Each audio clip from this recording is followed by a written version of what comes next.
questions for you. XMR update. How's it going? Yeah. Yeah, it's getting real close. I'm hoping to get it merged, in the next week. I think we're fairly close. So we've been comments back and forth. It looks pretty good to me.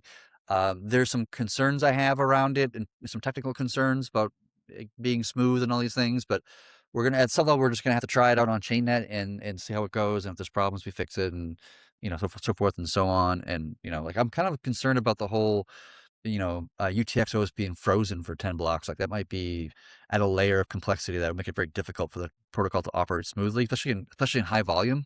But we'll play with it and do the best we can, and we might need to tweak it and change the like UTXO consolidation strategy or something like this, possibly.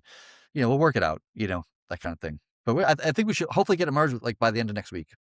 I love it. I love it. So, okay. So just so I understand, the 10 blocks. So a block was this like every 20 minutes or something, XMR? Am I completely wrong about that? Or? 2 minutes, I think. Oh, 2 minutes. Oh, Yeah, that's right. Because it's times 10. So it's a 20-minute wait. I totally yeah, botched that in my brain. Sorry about that. yeah, yeah, So yeah. this is for like an outbound, right? Like an inbound.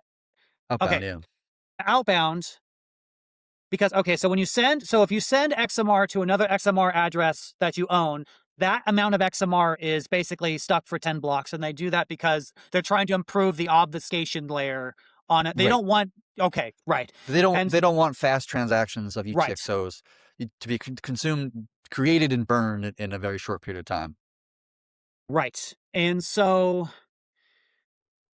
really big volume going through THORChain could cause a problem, perhaps with Mhm. arbitrage. Is that the concern? Because because you're waiting for, Arbitrage how's not that?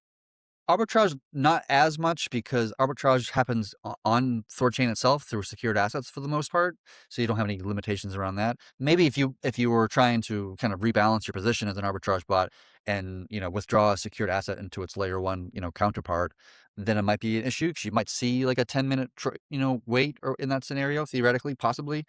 So that could be a problem, but we have to figure out the correct UTXO consolidation pattern, because you can't let it grow too large, because then when you churn, it's going to take too many signatures. You need to sign each individual UTXO, not each transaction. And if you do too much UTXO consolidation, then you're going to be locked out. All your funds are going to be locked for 20 minutes, somewhat frequently, and that's obviously not good either. So we're gonna have to play with this a little bit. Maybe it might require some experimentation, a little bit in the earlier days. But again, we're doing something here that like nobody's ever done before. So it's gonna take a little bit of work.